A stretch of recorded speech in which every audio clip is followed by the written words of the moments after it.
Selamat malam, teman-teman. Suara saya bisa terdengar jelas?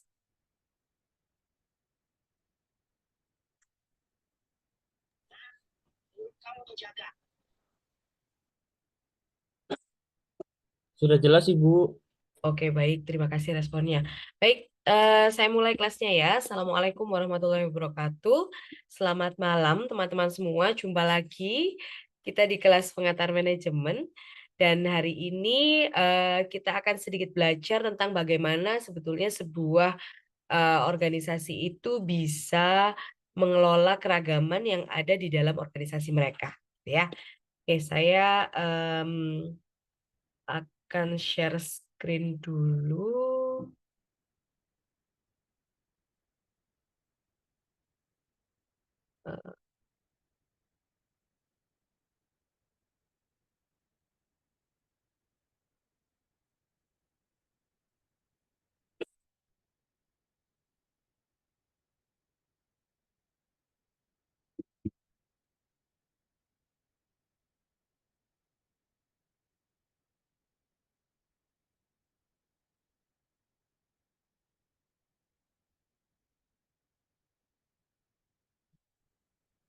Eh, share screen saya sudah terlihat kah?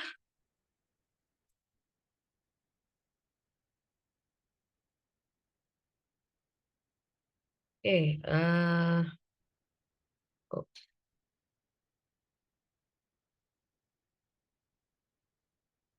kita memulai pertemuan malam hari ini dengan mendengarkan sebuah lagu ya. Saya putarkan satu buah lagu yang nantinya akan nyambung dengan apa materi kita hari ini. Terdengar tidak suaranya?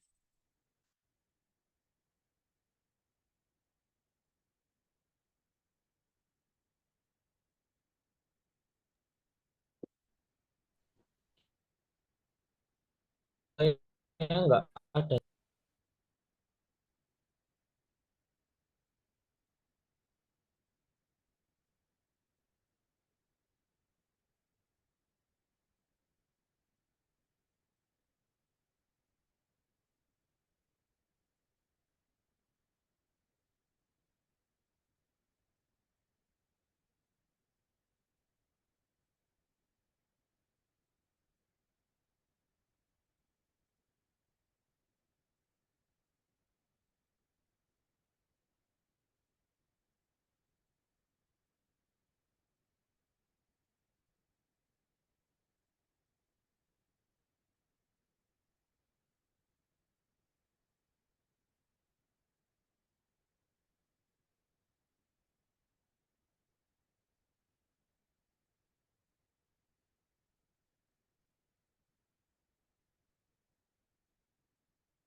Mohon maaf, Bu, suaranya nggak kedengar ya.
Jadi ke rumah.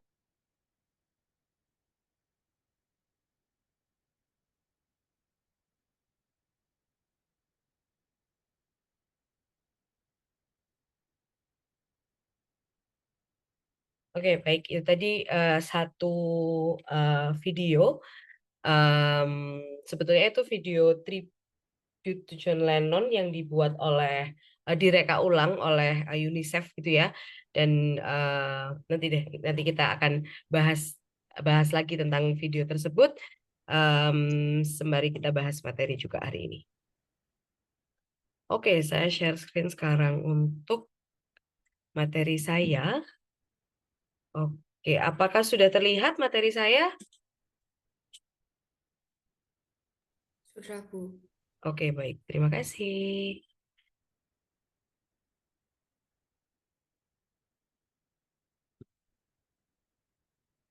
Oke, seperti yang tadi saya jelaskan bahwa malam hari ini kita akan belajar tentang managing diversity atau bagaimana sebetulnya sebuah organisasi itu bisa mengelola keberagaman yang ada di dalam organisasi mereka, gitu ya.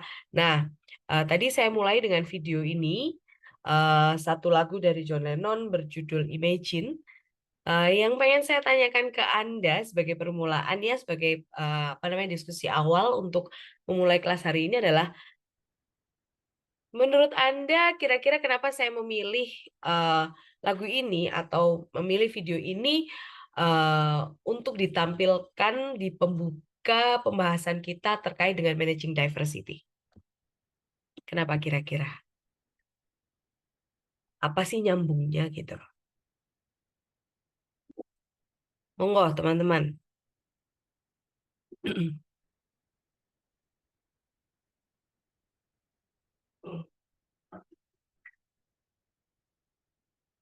Halo, anybody's there?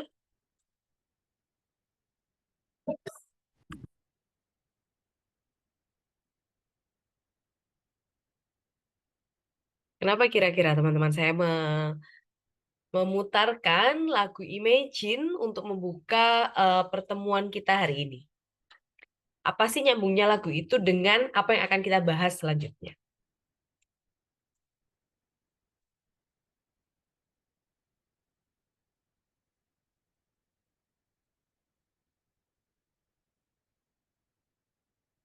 Halo,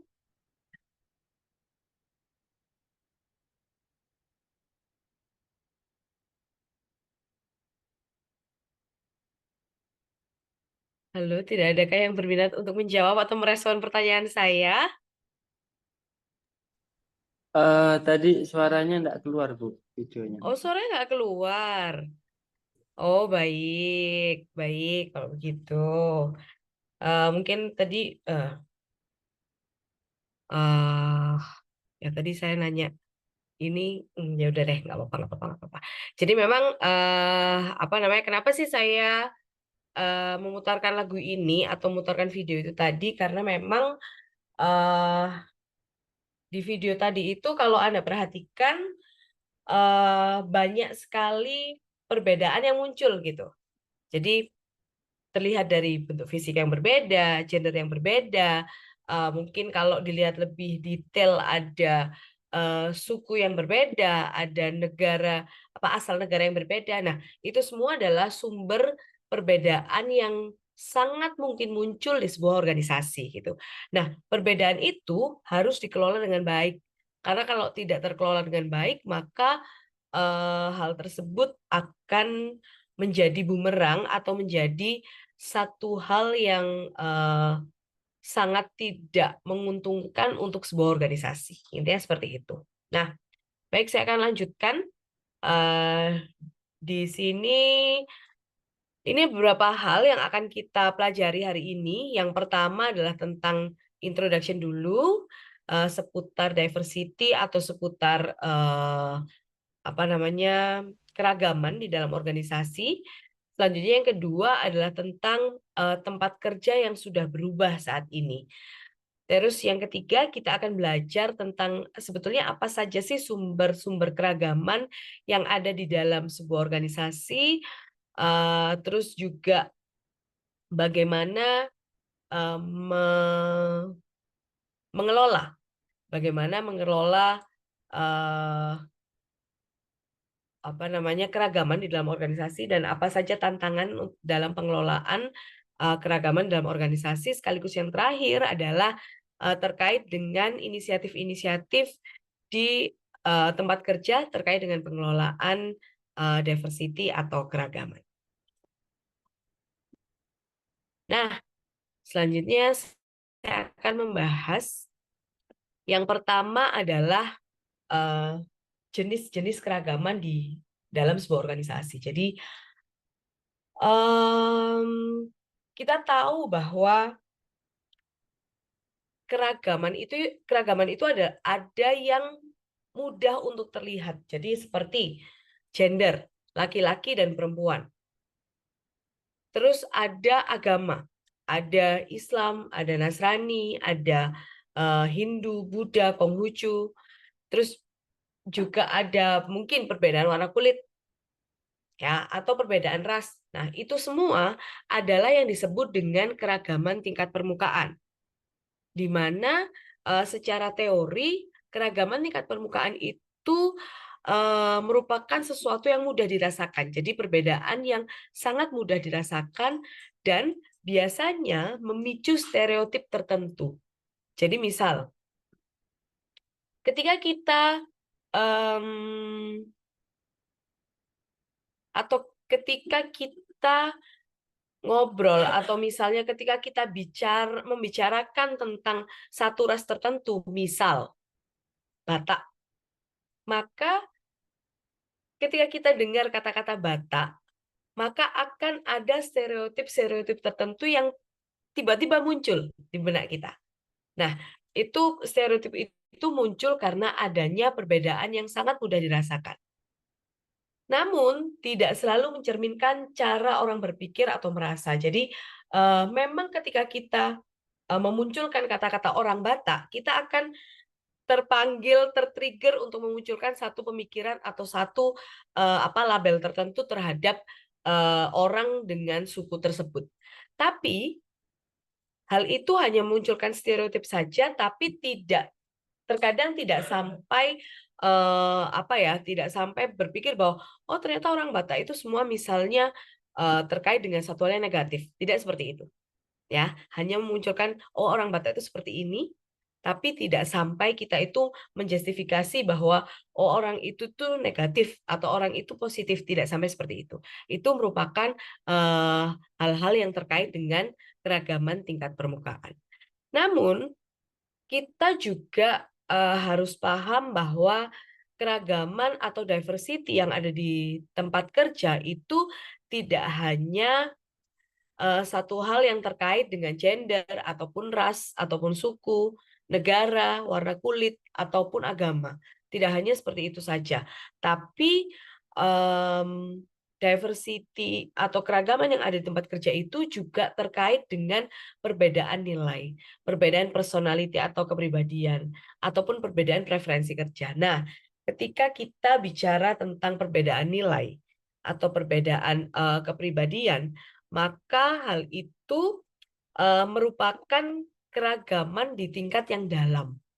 Jadi kalau tadi keragaman di tingkat permukaan itu mudah sekali terkikis atau mudah sekali terhapus, stereotip kita itu mudah terhapus ketika kita mengenal seseorang itu lebih jauh, maka kalau keragaman tingkat dalam ini itu justru perbedaan kita dengan orang lain atau bedanya kita dan orang lain itu akan semakin terlihat ketika kita mengenal orang tersebut lebih dalam. Gitu. Jadi seperti perbedaan nilai, seperti perbedaan personality, itu tidak akan terlihat hanya dalam satu kali ketemu. Tidak akan terlihat ketika kita hanya sekilas saja bertemu dengan orang tersebut.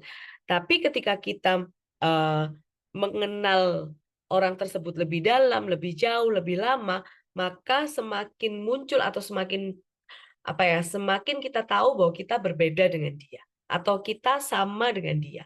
Itu keragaman di tingkat yang lebih dalam. Sampai sini ada pertanyaan dulu, teman-teman?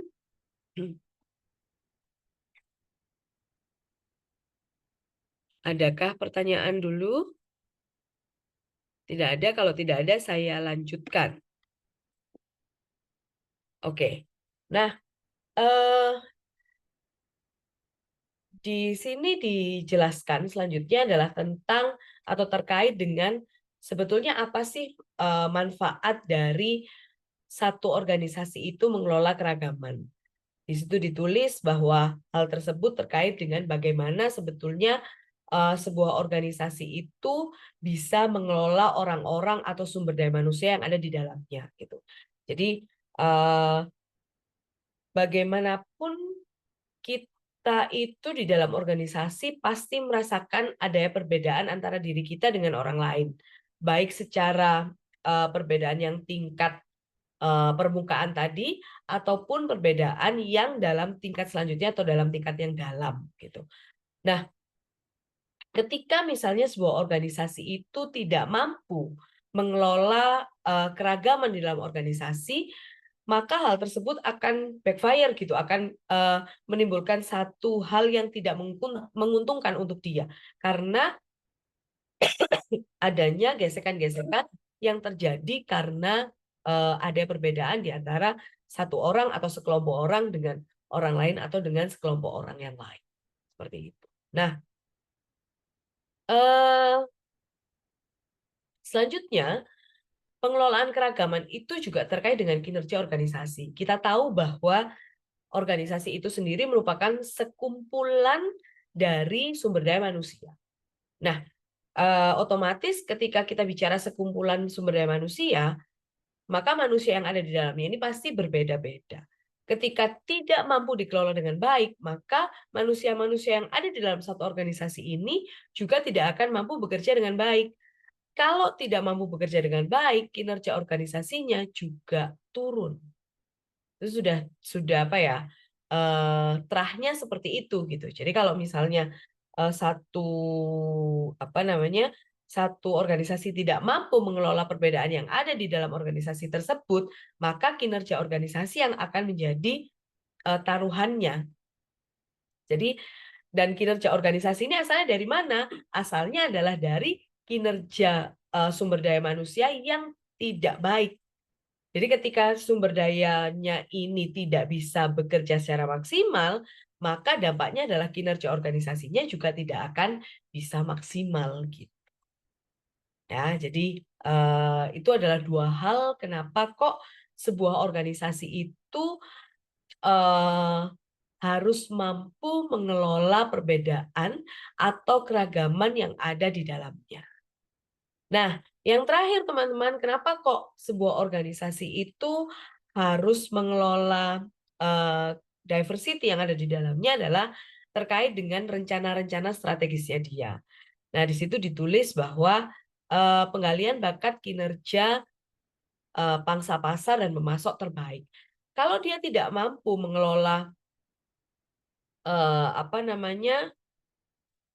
keragaman atau diversity di dalam organisasi itu dengan baik, maka bakat-bakat yang harusnya muncul atau misalnya potensi-potensi di dalam sumber daya manusia itu yang harusnya muncul, jadi tidak muncul.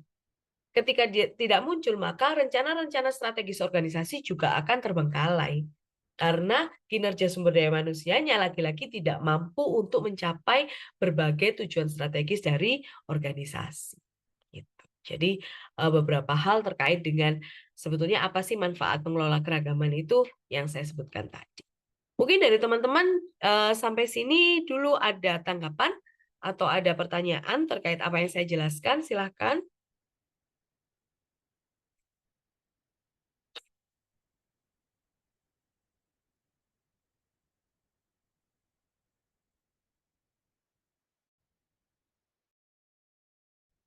Sudah tidak ada? Kalau tidak ada, saya lanjutkan dulu. Oke. Nah, di sini saya sebutkan bahwa ternyata faktor demografi yang berubah itu bisa membentuk ulang tenaga kerja dan tempat kerja organisasi. saya punya satu pertanyaan diskusi untuk teman-teman. Jadi di sini pertanyaan saya adalah sebetulnya bagaimana sih perubahan faktor demografi itu bisa membentuk ulang tenaga dan tempat kerja? Seperti kita ketahui bahwa faktor demografi itu terkait dengan seperti usia, terus habis itu gender, terus habis itu tingkat pendidikan, itu yang termasuk dalam faktor demografi. Dan pertanyaan saya adalah bagaimana ceritanya faktor demografi itu bisa membentuk ulang atau merubah susunan tenaga kerja dan tempat kerja. Monggo teman-teman yang mau berpartisipasi, yang mau em, mengungkapkan idenya, silahkan.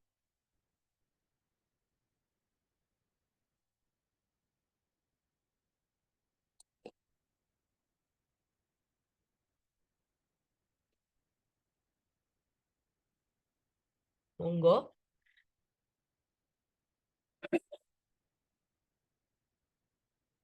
Bapak, Ibu, teman-teman yang mau menjawab pertanyaan diskusi dari saya.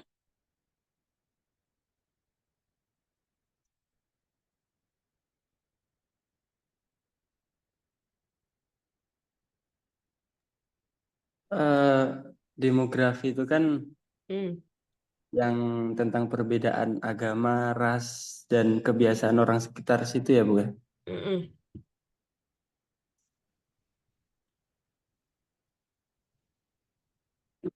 Halo? Iya, Oh iya. Eh, untuk pertanyaannya maksudnya membentuk ulang tenaga kerja itu bagaimana, Bu? Belum jadi paham.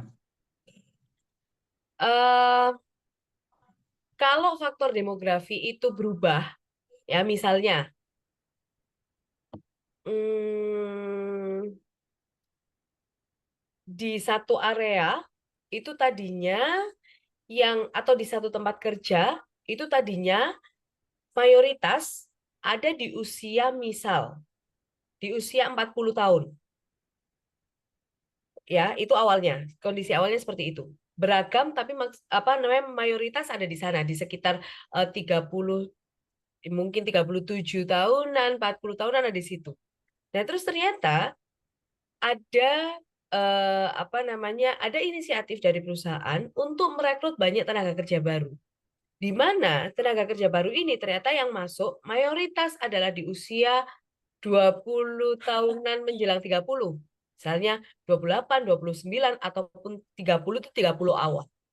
Nah, otomatis ternyata mayoritas usianya berubah bergeser dari yang tadinya misalnya usia 37, 38, 39, 40, 41, 42 bergeser mundur ke usia misalnya 28, 29, 30, 31, 32.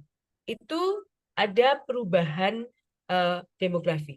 Dan bagaimana ceritanya perubahan itu bisa membentuk ulang kondisi di apa namanya di satu tempat kerja. Hmm.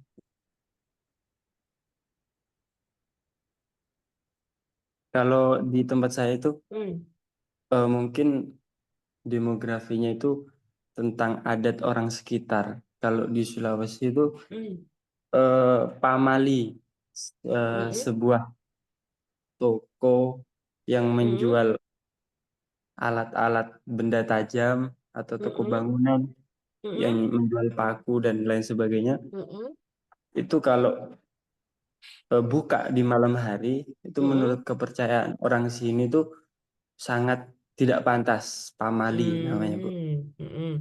Jadi eh, organisasi atau bisnis-bisnis itu Hmm. akhirnya mencocokkan sesuai kondisi yang ada di sini, merubah ulang Hmm. aturan-aturannya Hmm. yang awalnya ingin buka sampai jam 11 malam, akhirnya sore sudah Hmm. harus tutup. Apa itu ya, Bu? Oh, oke. Itu apa namanya? Kalau kalau misalnya apa namanya yang buka itu apakah semuanya orang sana atau ada pendatang baru juga yang buka dan akhirnya harus menyesuaikan seperti itu, Pak? Untuk yang melakukan bisnis itu kebanyakan adalah pendatang baru. Jadi Hmm, ada dari lain kabupaten, lain suku. Jadi hmm, bahkan di satu desa kadang itu ada yang toko bangunan milik orang Jawa, ada yang hmm, toko bangunan milik orang Mandar, orang Lombok, dan yang fanatik terhadap Pamal itu adalah orang Bugis. Dan kebanyakan di situ adalah masyarakat Bugis. Jadi hmm, mau tidak mau dari suku manapun, hmm, kalau ingin mendirikan hmm, apa hmm. namanya usaha seperti itu harus dituntut untuk menyesuaikan. Karena nanti potensinya kalau tidak Hmm. menyesuaikan, potensi tidak laku, akan mengalami Oh gitu. kerugian. Karena dianggap apa ya Bu, melewati batas begitulah Bu. Hmm. Mungkin dari Oke. orang tua mereka turun temurun Hmm. begitu. Ah, eh, Pak saya penasaran nih ya. Ada nggak yang apa namanya melanggar itu dan akhirnya ya let's say terkena imbas lah dari kepercayaan itu. Kalau imbas dari kepercayaan itu mungkin tergantung kepercayaan orang masing-masing. Kalau kepercayaan orang kuat, Hmm. kadang ada musibah atau apa. Hmm. Karena mungkin nih, kalau kalau sejarahnya sih nggak paham Hmm. kenapa kok dilarang jual malam-malam. Apa Iya. mungkin dulu banyak tragedi pembunuhan atau bagaimana Iya. yang menggunakan benda-benda tajam begitu. Kalau Hmm. imbas terhadap organisasi mungkin ada. Di Hmm. antaranya pelanggan-pelanggan yang kepercayaannya ikut suku Bugis itu akan mencari toko yang taat sama adat mereka Oh, begitu. oke, oke, oke. Tapi sempat ada yang melanggar, Pak. Sempat ada yang melanggar, kemudian Ah. lambat laun tokonya bangkrut begitu. Ah. Oke, oke. Wah, menarik. Mungkin di daerah Menarik, lain menarik. kemudian ada, cuma di daerah saya ini kebanyakan begitu. Jadi Ah, oke, oke, bagaimanapun oke. harus mengikuti aturan yang ada. Oke, oke, oke. Terima kasih, Pak Ahmad. Mas Ahmad. Mungkin yang lain?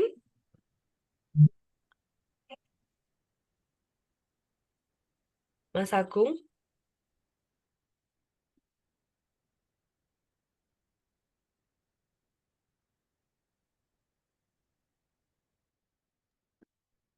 Halo? Halo, malam Bu. Oh ya, selamat malam.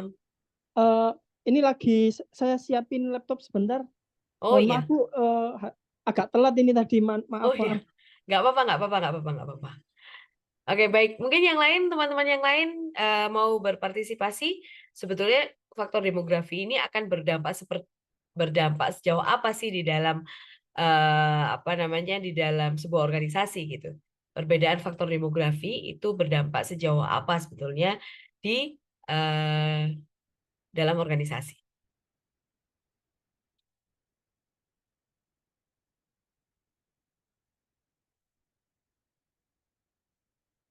Apakah sudah tidak ada yang berpartisipasi, teman-teman? Oke, baik. Kalau begitu saya lanjutkan penjelasan saya. Nah, saya kembali ke sini. eh Memang faktor demografi ini em, mungkin bisa dibilang satu hal atau satu sumber bagi keragaman di dalam organisasi. Dia sebetulnya given gitu ya. Jadi mau tidak mau organisasi harus menerima eh, perbedaan demografi yang terjadi di dalamnya. Seperti contoh misalnya perbedaan usia yang ada di dalam satu organisasi dan kita sadar bahwa nggak mungkin sumber daya manusia yang ada di satu perusahaan atau satu organisasi itu sama semua. Pasti ada perbedaannya. Hanya saja perbedaan itu ternyata kalau tidak terkelola dengan baik juga akan menimbulkan gesekan ataupun chaos di sebuah perusahaan. Seperti contoh, ketika sebuah organisasi itu tadinya di-running atau dijalankan oleh orang-orang yang mungkin ya sebut saja generasi atau apa ya, generasi baby boomer atau generasi X gitu ya. Ketika mayoritas di awal mayoritas yang memegang adalah orang-orang tersebut, maka hal itu akan berubah atau bagaimana jalannya organisasi itu akan berubah ketika mayoritas yang memegang atau mengoperasionalkan organisasi adalah dari generasi atau Gen Y atau mungkin di bawahnya gitu. Pasti akan sangat berbeda. Ini sekedar apa namanya, sekedar ilustrasi saja, bisa jadi benar, bisa jadi tidak. Ketika dulu organisasi itu yang menjalankan adalah dari Gen X gitu ya, maka kecenderungan bisa jadi mereka merunning organisasi itu dengan sistem top down. Jadi ala militer gitu ya, nggak bukan saklek yang ala militer, tapi top down-nya. Jadi apa yang diminta oleh atasan yaitu dan dikerjakan oleh bawahan seperti itu. Nah, tapi ketika demografi ini bergeser, ya bergeser dalam arti yang tadinya itu generasi X gitu ya, bergeser ke generasi Y atau ke generasi yang milenial misalnya, maka bagaimana organisasi ini dioperasionalkan juga akan berubah. Jadi berubahnya adalah mungkin, oh yang tadinya top down ternyata sudah tidak cocok untuk sepenuhnya diterapkan. Maka diimbangi dengan sistem-sistem yang bottom up, sistem-sistem yang apa namanya menampung inisiatif dari anggota organisasi yang lain. Nah, hal tersebut itu bisa jadi di-trigger atau didorong oleh perbedaan atau perubahan demografi yang terjadi di dalam suatu organisasi. Gitu. Jadi tampak sederhana, perubahan demografi ini tampak sederhana, tapi ketika kita melihat lebih jauh dan kita menghubungkan hal tersebut dengan pengelolaan keragaman, maka perubahan faktor demografi ini juga akan berdampak pada bagaimana sebetulnya organisasi ini dijalankan. Gitu. Nah, sebagai contoh lagi, misalnya, tadinya kita mengira bahwa tempat kerja itu hanya di kantor saja, misalnya seperti itu. Ya, hanya ketika kita datang di kantor, bekerja di kantor, terus habis itu pulang. Nah, hanya pada saat durasi waktu kita di kantor itu kita sebut dengan bekerja dan apa namanya, tempat kerjanya ya hanya di kantor itu saja. Tapi ternyata ketika kita melihat apa yang terjadi saat ini gitu ya, dengan adanya ya kondisi eksternal yang berubah, terus habis itu generasi yang mulai menduduki jabatan ini berubah, ternyata hal tersebut bisa merubah tempat kerja sebuah organisasi. Yang tadinya harus di kantor, sekarang nggak harus di kantor. Ketika ketika kita di rumah ataupun ketika kita dimanapun itu tetap bisa bekerja gitu. Dengan cara apa? Karena perkembangan pekerjaan saat ini yang tadinya harus offline, onsite, sekarang sudah ada beberapa pekerjaan yang bisa di remote seperti itu, bisa dikerjakan jarak jauh. Nah, itu akhirnya mengubah tempat bekerja gitu. Yang tadinya di mana, jadi sekarang bisa di mana saja. Seperti itu yang disebut dengan bahwa faktor demografi, faktor yang sederhana itu juga bisa membentuk ulang tenaga kerja dan tempat kerja. Mungkin sampai sini ada pertanyaan dulu teman-teman, ada hal-hal yang perlu didiskusikan, silahkan.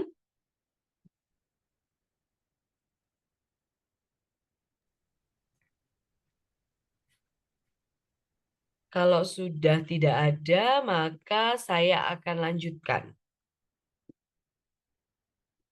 Oke, baik. Selanjutnya yang akan kita bahas adalah tentang kesetaraan gender. Jadi, pada dasarnya kesetaraan gender ini adalah terkait dengan kesempatan yang lebih luas pada wanita untuk berkarir di berbagai organisasi. Sebelum saya lanjutkan, saya pengen tanya dulu deh ke teman-teman. Bagaimana sih pandangannya teman-teman terhadap apa yang disebut dengan gender equality atau kesetaraan gender? Bagaimana pandangannya teman-teman? Silakan. Siapa yang mau mengungkapkan pendapatnya, mau mengungkapkan idenya, silahkan.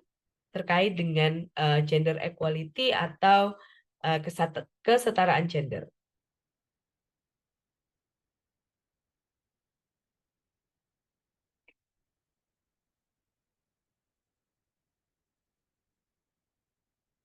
Halo, siapa yang mau mengungkapkan pendapatnya?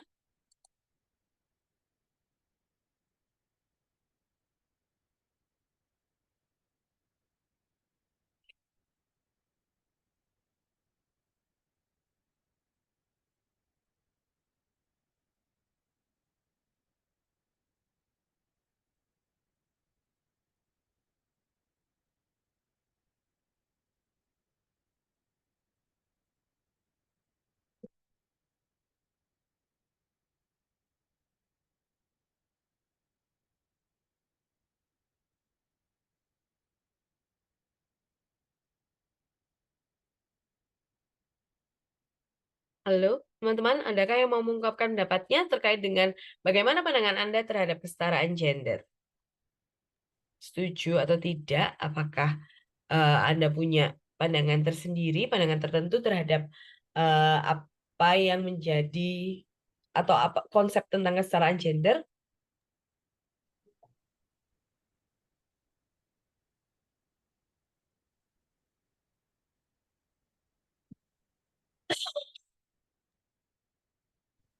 Tidak ada, baik. Baik, teman-teman memang terkait dengan kesetaraan gender ini hal yang mungkin cukup sensitif untuk dibahas ataupun cukup kalau bagi saya ini isu yang menarik, selalu menarik untuk dibahas terkait dengan kesetaraan gender. Em,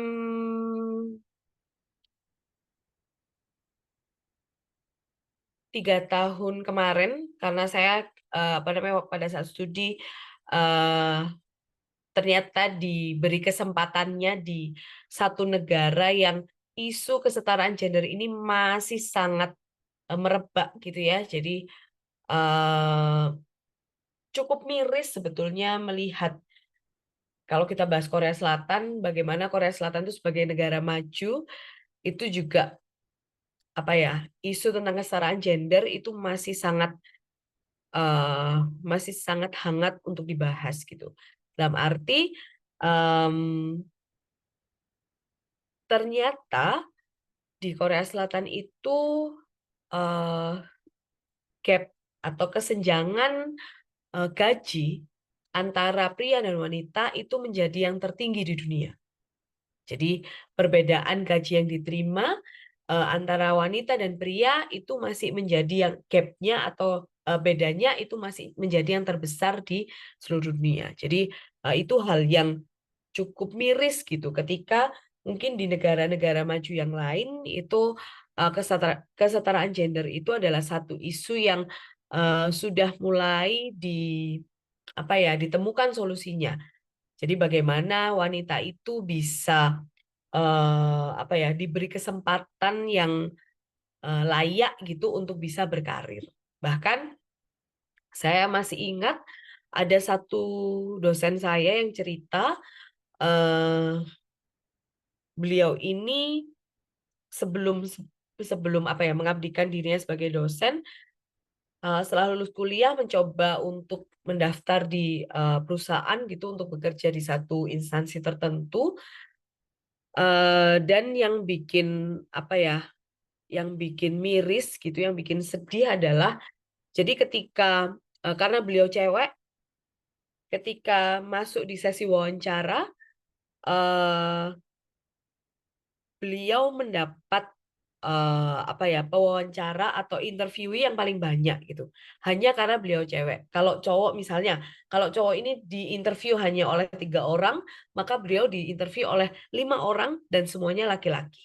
Dan beliau cerita bahwa sepanjang interview itu apa yang menjadi pertanyaan itu sangat menyudutkan saya gitu. Bahkan sangat sangat em, eh, semacam mereka itu tidak percaya ya, semacam mereka itu tidak percaya ke si dosen saya ini bahwa dia itu mampu untuk bisa memberikan kontribusi ke perusahaan.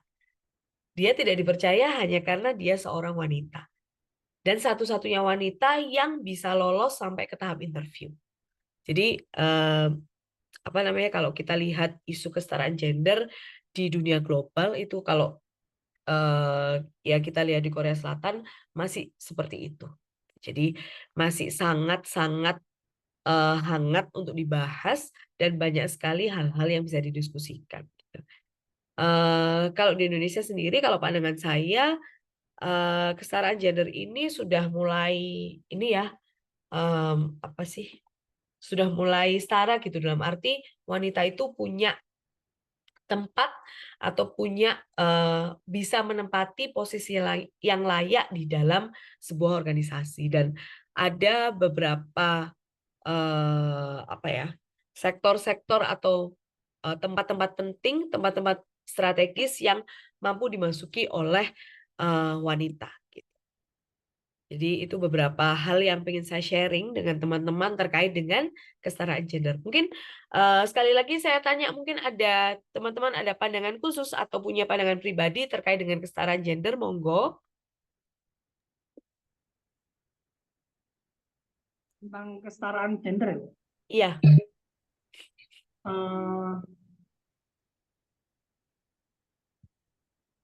Kalau saya sedikit sharing aja, sebenarnya malah saya lebih percaya dengan gimana cara perempuan bekerja sih, Bu. Kenapa kok gitu, Mas Agung?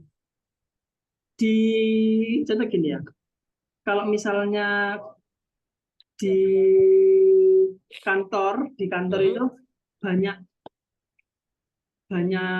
ini lah, gimana ya? Ini saya ngambil sudut pandang saya aja, Bu, ya, nggak tahu benar banyak ya.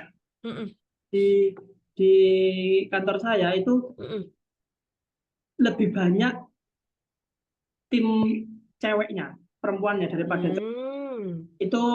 Kenapa bisa seperti itu? Karena lebih anteng, Bu. Lebih anteng itu gimana ya? Dari sisi kinerja pun mereka lebih bisa mengikuti flow-nya, lebih bisa bisa mengikuti peraturannya itu loh. Nggak terlalu kreatif gitu loh. Maksudnya bukan kreatif ya, gimana ya? Aneh-aneh lah, Bu. Nggak aneh-aneh.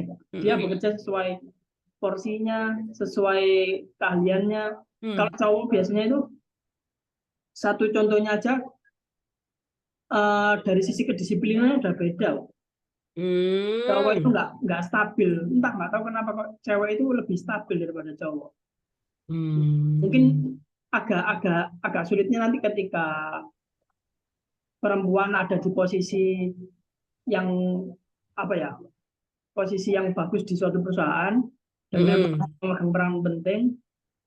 Agak sulitnya di sini. Kayak perempuan kan banyak keistimewaannya ya, Bu ya.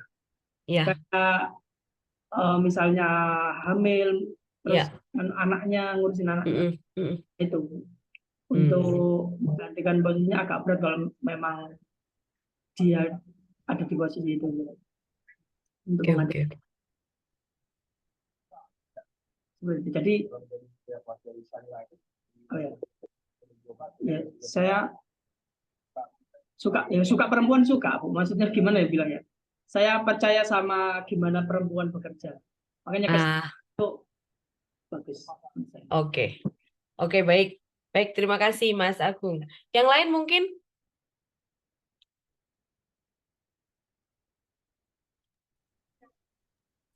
Bu, permisi. Iya. Saya boleh tanya nggak? Monggo. Silakan. eh, menurut pandangan Ibu tentang statement dari siapa namanya Prilly itu gimana, Bu? Apa? Statement apa? Cowok cewek apa ya, cewek mandiri itu banyak, tapi cowok yang independen itu sedikit. Jadi ini kayak apa ya, si Prilly itu kayak terlalu mengagungkan cowok, padahal ya nggak seperti itu gitu. Gimana cewek mandiri itu Gini Bu, banyak, tapi ralat Tapi Pak Agung boleh nambahi. Gini nah kayaknya itu kalimatnya.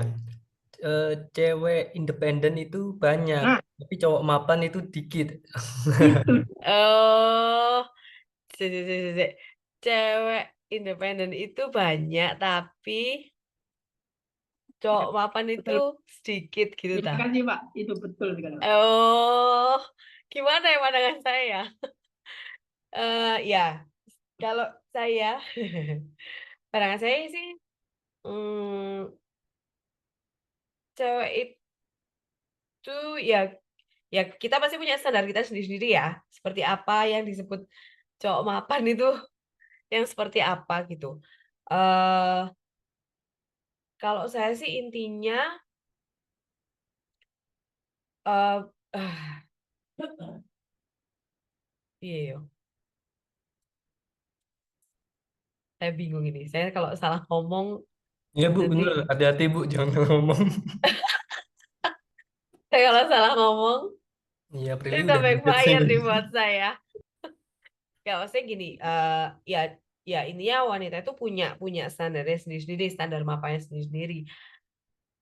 Kalau terkesan itu statement itu statement sakit hati ya. Mungkin karena Prilly sudah ini kali ya, sudah standarnya sangat tinggi dan mungkin bagi dia masih belum ada yang mencapai ke sana kali ya. Jadi dia bisa berstatement seperti itu gitu. Cuman intinya adalah, menurut saya sih, bagi saya menjadi wanita yang mandiri itu penting gitu. Dalam arti kita bisa memberdayakan diri kita sendiri, sehingga kita tidak tergantung pada orang lain. Kita bisa punya, ya kasar kalau gampangnya, punya penghasilan sendiri supaya kita bisa berdiri di atas kaki kita sendiri. Saya sebagai wanita seperti itu. Eh, karena menurut saya ketika kita berkeluarga gitu, kenapa penting, meskipun meskipun kita punya suami yang mapan, tapi tetap wanita itu penting untuk bisa berdiri di atas kakinya sendiri, karena sebetulnya we never know what the future holds. Kita tidak pernah tahu bagaimana masa depan.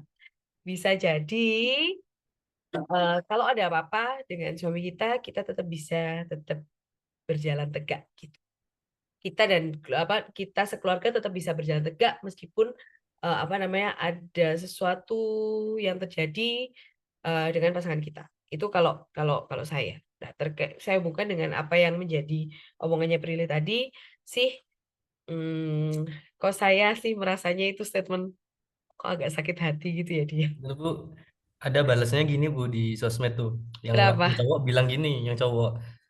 Kalau cowok, kalau cewek gaji UMR dianggap independen, tapi kalau cowok gaji UMR dianggap miskin gitu katanya. betul betul. Gitu dah. Aduh.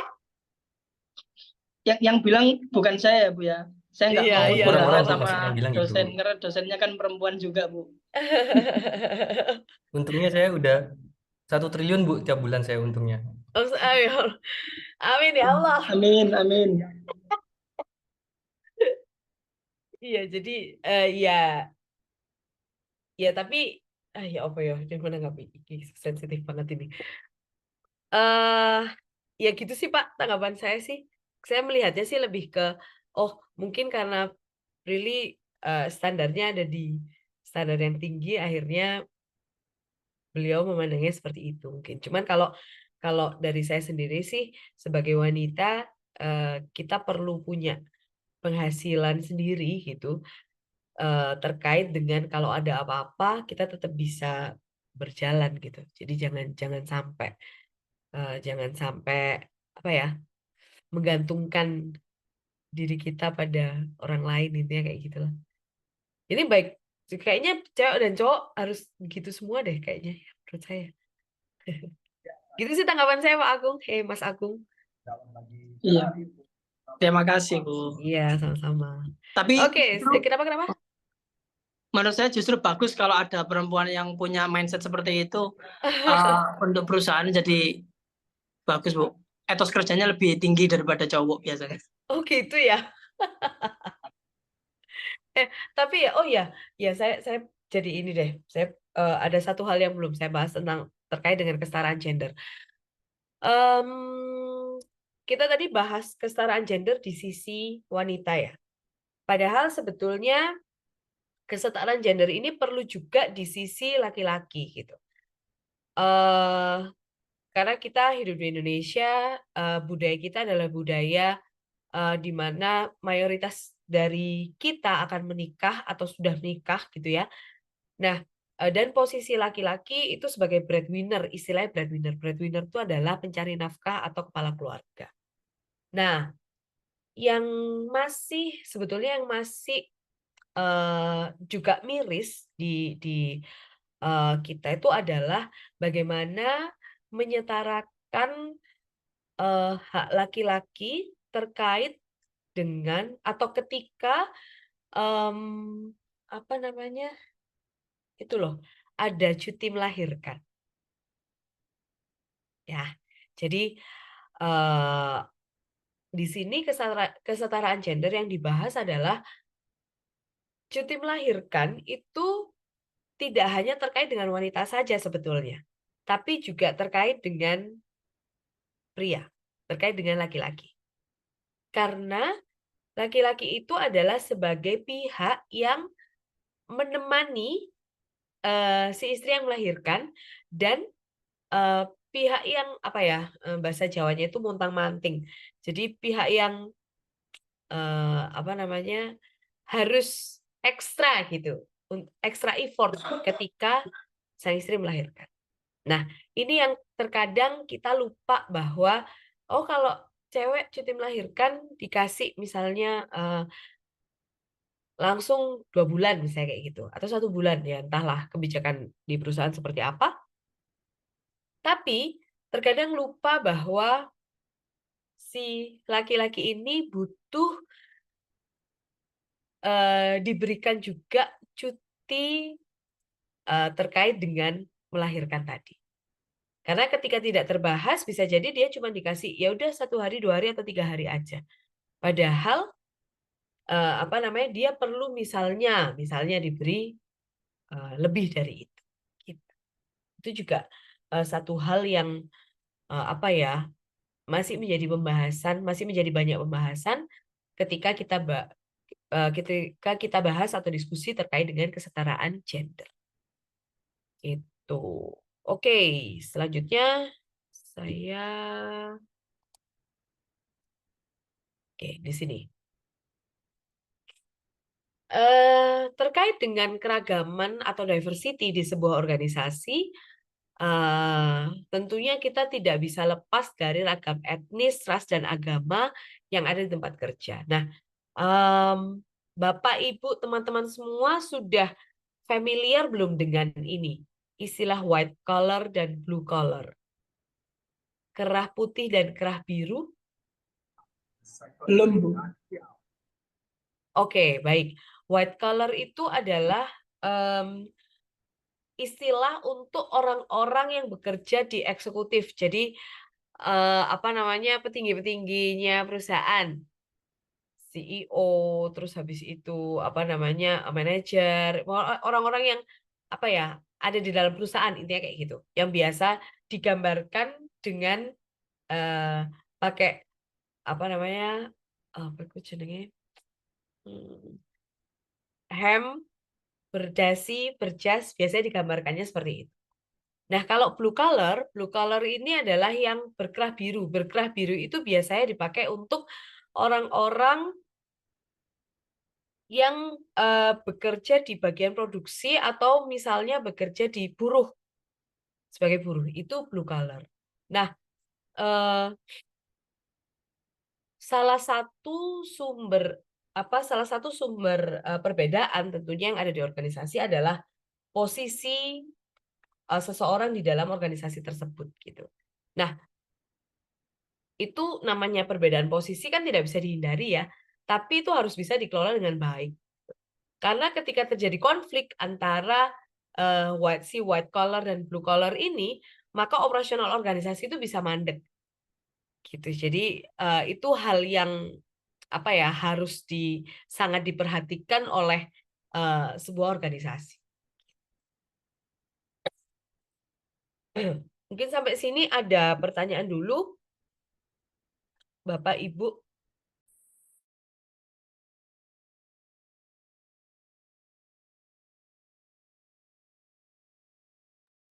Terkait dengan bagaimana atau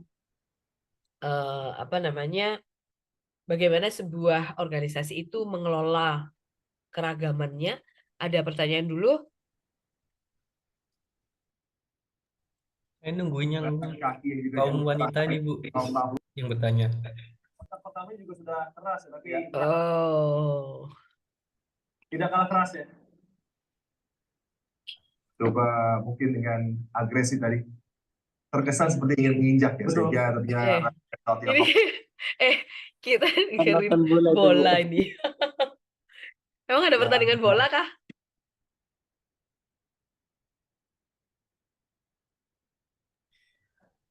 Mungkin yang ibu-ibu, mbak-mbak. Bentar, ini ada Bu Farisa, Bu Lintang, Veronica. Tadi yang ketawa nih Bu Veronica. Mungkin temannya Prilly Bu. Mungkin ada pendapat.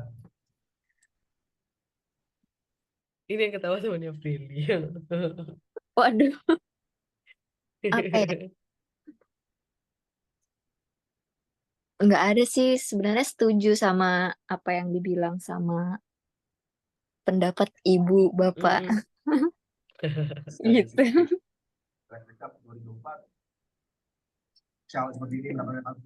Iya, jadi memang intinya gini, tadi ya saya ringkas sedikit apa yang sudah saya jelaskan barusan. Intinya kita tuh tidak bisa menghindari ada perbedaan atau ada keragaman di sebuah organisasi, gitu ya. Kita tidak bisa menghindari itu, gitu. Namun hal yang penting yang harus dilakukan oleh sebuah organisasi adalah bagaimana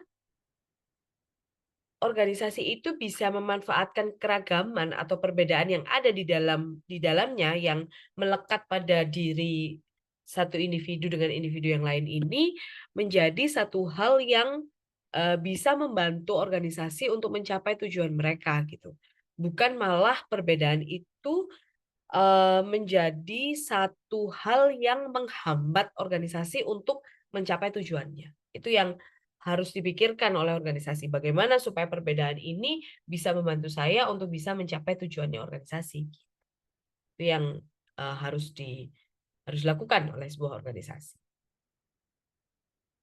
Baik, Bapak, Ibu, teman-teman, saya akan lanjutkan penjelasan saya di sini.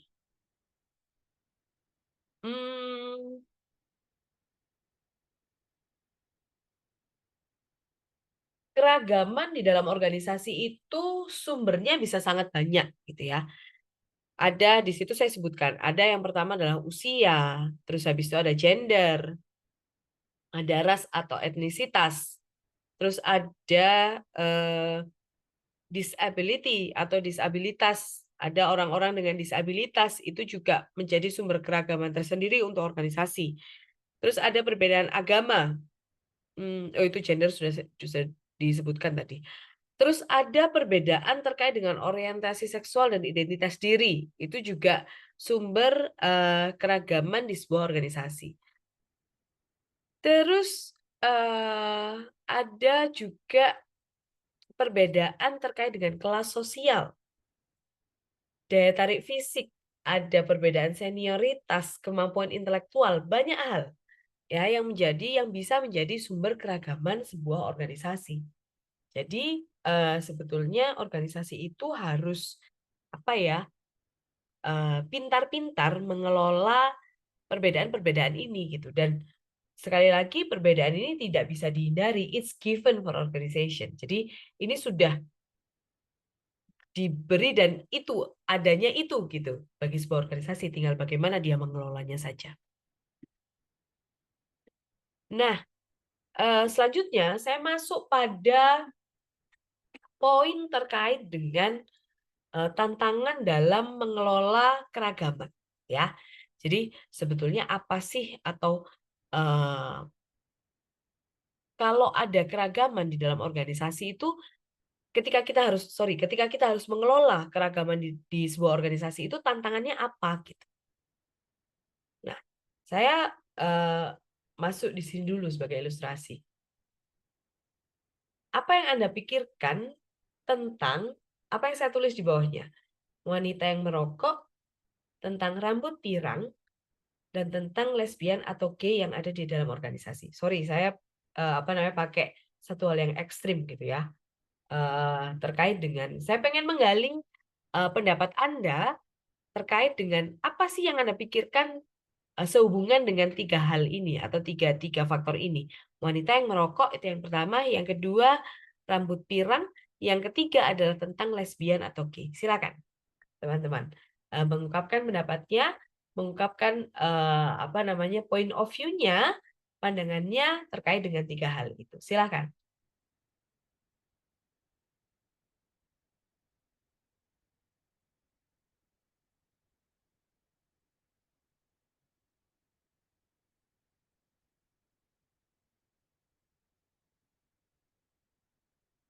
Bagaimana pendapat Anda terkait dengan wanita yang merokok? Bagaimana pendapat Anda terkait dengan seseorang yang berambut pirang? Bagaimana pandangan Anda terkait dengan seorang lesbian ataupun gay yang Anda tahu ada di organisasi Anda? Ibu izin nanya, ini Ya, boleh salah satu aja atau emang harus 3? boleh salah satu. Oh, oke. Mm-mm.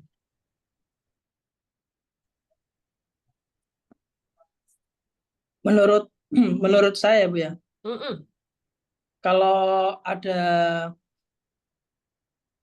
pandangan saya terhadap cewek yang merokok, Mm-mm. apalagi ada di dalam masuk di dalam organisasi, menurut saya kurang ya. Ini kalau bicaranya saya yang ada di organisasi itu atau saya yang punya kewenangan di organisasi itu, saya rasa kayak kurang aja, karena gimana ya, rokok itu kan kurang baik gitu loh menurut saya. Dia berarti ada salah satu kesadaran yang kurang dari dia itu. Kalau rambut pirang sih fine fine aja ya, Bu ya. Toh mungkin Pak nggak ada masalah sih. Tapi kalau yang lesbian ini ya, lesbian atau gay ini ya gimana ya? Saya gimana ya? Ya pikiran saya kalau ada cewek atau cowok lesbian atau gay itu ya, wah jahanam ini, neraka ini. Tidak baik ini. Oke. Ini Ya saya kok kurang lesbiannya suka. Gimana? mungkin saya nambahi Iya, untuk itu silakan. Mas Agung, yang wanita merokok itu juga akan berdampak pada aturan kesehatan di perusahaan pastinya. Kemudian juga merusak reputasi perusahaan. Imbasnya kalau tidak ada aturan-aturan khusus, maka imbasnya di perusahaan dan itu akan dinilai kurang baik, begitu. Oke. Yang lain, silakan mengungkapkan pendapatnya.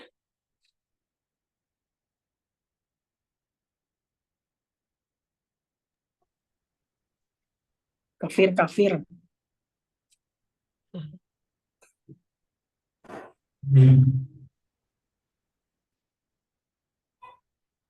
Ayo Bapak Ibu, Oke, Bu, aku mau Mas, nambah nih. ya, Buat silakan. lesbian ya. Kalau menurut aku sebenarnya itu balik lagi ke orangnya sih kalau yang lesbian. Tergantung pemikiran setiap orang kan beda-beda ya. Tapi kalau misalnya dilihat dari sudut pandang aku, mungkin ada beberapa hal yang bisa mempengaruhi apa ya, kayak dampak negatifnya gitulah di suatu organisasi. Misalnya kayak apa, kayak pastinya ada aja konflik yang terjadi gitu. Terus kayak misalnya pandangan orang juga pasti kan ngiranya kayak ih ini orang nggak bener segala macem gitu. Ya mungkin itu aja sih. Oke. Yang lain, Bapak Ibu, teman-teman, bagaimana pendapat Anda ketika di dalam sebuah organisasi itu ada 3 ini atau salah satu dari 3 ini?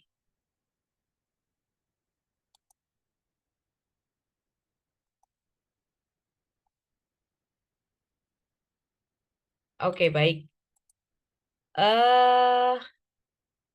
Nah, perbedaan pandangan bisa jadi apa yang tadi disampaikan oleh Mas Agung, Mas Ahmad, dan Mbak Veronica. Bisa jadi pandangan itu ketika memang terjadi, memang ada kejadian seperti itu di kantor gitu ya. Pandangan Anda seperti apa bertabrakan dengan pandangan orang lain, ya. Jadi misalnya ada 3 orang nih, misalnya satu si wanita yang merokok ini, satu si apa namanya Anda yang tadi menyebutkan pendapat Anda, yang satu adalah orang yang punya pandangan berseberangan dengan Anda. Maka ketika kita dan teman kita satu organisasi ini punya pandangan yang berbeda terhadap entah wanita merokok, entah yang si rambut pirang ini tadi, ataupun terkait dengan lesbian atau gay itu, kita punya pandangan yang berbeda, maka pandangan ini kalau kita tidak bisa mengikis, maksudnya meminimalisir perbedaan pandangan itu, maka kita akan bisa ada crash dengan kolega kita gitu. Dan ketika kita ada crash dengan kolega kita, yang terjadi adalah semakin apa ya, perbedaan pendapat ini semakin tajam, maka hal itu akan bisa berdampak pada kinerja sumber daya manusia yang ada di dalam organisasi. Jadi yang berbeda pendapat ini crash dan akhirnya tidak bisa berkinerja secara maksimal, pun yang apa namanya si pihak yang misalnya wanita yang merokok yang disudutkan tadi itu juga tidak bisa bekerja secara maksimal. Itu yang apa namanya ilustrasi kenapa kok akhirnya perbedaan itu harus dikelola dengan baik gitu. Ketika tidak terkelola dengan baik, maka lagi-lagi yang harus dikorbankan adalah kinerja dari sumber daya manusia itu sendiri. Dan ketika kinerja dari sumber daya manusia di sebuah organisasi itu turun, maka dampaknya adalah kinerja organisasi juga akan ikut menurun. Gitu. Oke, itu apa namanya sedikit pembahasan, sedikit ilustrasi terkait dengan apa namanya pandangan-pandangan Anda terhadap beberapa hal yang menjadi isu di sebuah organisasi. Terus selanjutnya ini. Nah, teman-teman di slide sebelumnya saya sebutkan bahwa stereotip itu dapat memicu adanya diskriminasi, gitu ya. Jadi kalau stereotip itu kan sebetulnya baru sampai tahap penilaian pada seseorang atas dasar persepsi pribadi gitu. Jadi kalau tadi saya bilang misalnya kita menyebutkan suku Batak gitu, kita pasti masing-masing punya persepsi, punya stereotip sendiri-sendiri gitu. Orang Batak itu seperti ini, mungkin suaranya kenceng, terus apa namanya keras dan sebagainya. Kita punya pandangan sendiri-sendiri gitu. Jadi dan pandangan kita itu sebetulnya persepsi pribadi kita. Itu yang disebut dengan stereotip. Nah, stereotip itu bisa berubah menjadi diskriminasi, tapi tidak serta-merta berubah seperti itu, tapi harus melalui beberapa tahap. Yang pertama, stereotip dulu. Jadi stereotip itulah sumber awal dari diskriminasi, terus nanti berubah jadi bias. Kalau sudah bias ini kita cenderung suka pada satu perspektif tertentu atau ideologi tertentu. Jadi misalnya yang satu bilang orang Batak itu, mohon maaf ya, di sini adakah yang kalau ada yang keturunan Batak, saya mohon maaf, saya jadikan contoh, mohon maaf, karena citra yang kuat dari suku Batak, jadi saya sering sekali jadikan contoh gitu ya. Mungkin ada perbedaan pandangan terhadap bagaimana cara orang memandang suku Batak. Yang satu bilang keras, satu perspektif bilang keras, yang satu perspektif bilang tegas.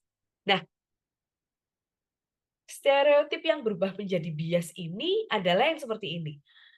Oh, orang Batak ini emang ini ya kalau ngomong kenceng ya, kalau ngomong keras ya. Oh, mungkin karena memang orangnya secara pribadi keras kali ya. Secara secara personality emang keras kali ya. Nah, di situ ada perubahan dari stereotip sudah menjadi bias. Karena kita memilih satu perspektif atau satu ideologi tertentu terhadap satu suku. Ya, sudah berubah dari nomor 1 ke nomor 2. Nah, terus berubah lagi ke nomor 3. Ada prasangka. Nah, kalau prasangka itu sudah pada titik penilaian yang terbentuk terhadap seseorang atau sekelompok orang. Jadi kita sudah memilih perspektif, oh iya orang Batak itu emang keras gitu. Terus udah akhirnya kan kita cenderung memilih memilih side atau memilih sisi bahwa orang Batak ini keras gitu. Muncullah berbagai prasangka terkait dengan orang Batak yang keras tadi. Orang Batak itu keras, jadi kalau dibilangin tuh nggak mau dengerin. Nah, itu muncul prasangka seperti itu. Nah, setelah prasangka, beralihlah lagi pada diskriminasi. Kalau sudah diskriminasi itu, posisinya adalah dia sudah ada ejekan yang dikeluarkan, ada pengucilan yang dikeluarkan, ada berbagai tindakan yang mungkin kurang sopan yang sudah dikeluarkan. Itu diskriminasi. Jadi ketika tadi saya kembali lagi ya pembahasan orang Batak, terus habis itu kita memilih untuk mengkotakkan mereka sebagai orang-orang yang keras, maka biasanya ketika kita memang bertemu dengan mereka, ketemu dengan orang Batak, kita langsung aduh, nggak mau deh, karena mereka ini orang-orang yang keras, mereka ini wong sing atos-atos, kalau kata orang Jawa ya, orangnya atos-atos, nggak bisa dibilangin. Nah, itu ketika kita bertemu dan kita akhirnya mengucilkan, ketika kita benar-benar membuktikan tindakan kita pada satu suku tertentu, nah itu yang disebut dengan diskriminasi. Jadi perjalanannya dari stereotip, bias, prasangka, diskriminasi itu seperti itu. Tidak lantas terus kalau kita punya stereotip tertentu itu kita mendiskriminasi, enggak. Tapi ketika kita punya stereotip tertentu, terus habis itu akhirnya berbagai kita memilih satu perspektif tertentu, terus habis itu kita percaya pada penilaian tertentu terhadap satu kelompok, selanjutnya kita benar-benar membuktikan atau melakukan tindakan yang kurang baik atas dasar stereotip itu tadi, itulah yang disebut dengan diskriminasi. Jadi kalau posisinya diskriminasi, dia sudah posisinya adalah ada tindakan dari apa yang menjadi stereotip kita. Gitu.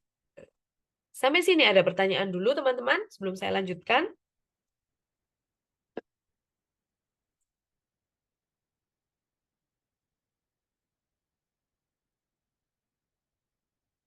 Tidak ada? Baik, kalau tidak ada saya lanjutkan tentang ini. Gambar ini adalah gambar yang terkait dengan konsep glass ceiling. Saya tulis di ini deh.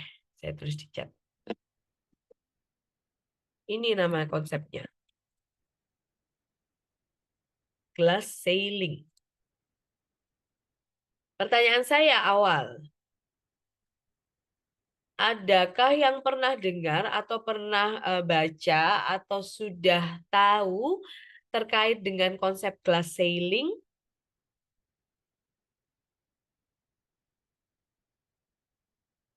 Kalau diartikan apa ya, harfiah gitu, glass ceiling itu adalah atap kaca.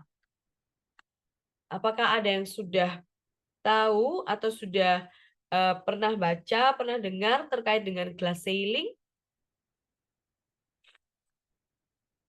Kalau saya belum pernah dengar, Bu. Belum. Oke, baik. Habis ini saya jelaskan. Adakah teman-teman yang lain yang sudah tahu tentang glass ceiling? Belum, Bu. Belum. Oke, baik. Oke, saya jelaskan kok gitu. Eh, glass ceiling atau atap kaca ini sebetulnya terkait apa, konsep ini tuh terkait dengan kesetaraan gender. Kalau Anda perhatikan di situ,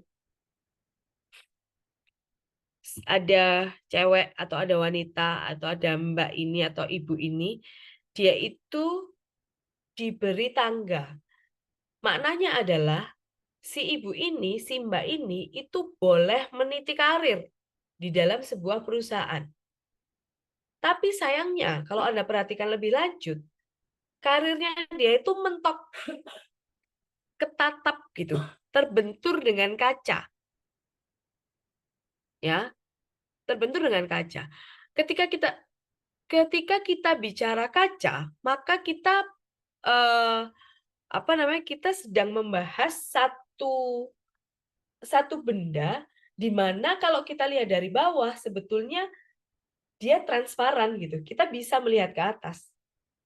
Maknanya adalah si mbak ini ya yang tadinya di bawah itu ketika dia memandang ke atas, dia merasa bahwa dia bisa mencapai posisi di atas.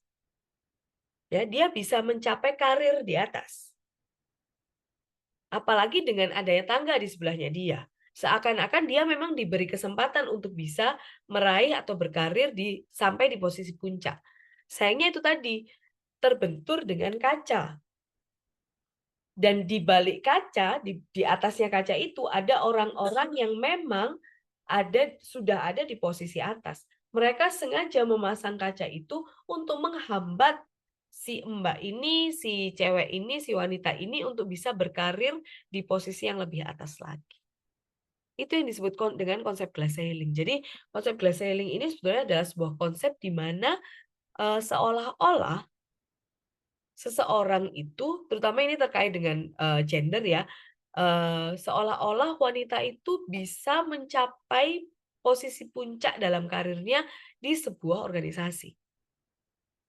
Tetapi sengaja dipasang pembatas yang berupa kaca, sehingga dia sudah mentok-mentok itu dia tetap ada di posisi posisi di bawah posisi puncak.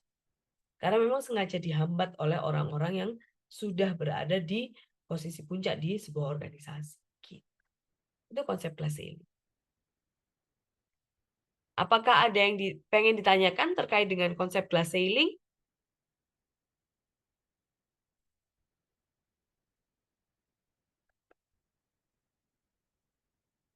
Nggak ada? Nggak ada, sudah paham semua? Oke. Kalau misalnya tidak ada,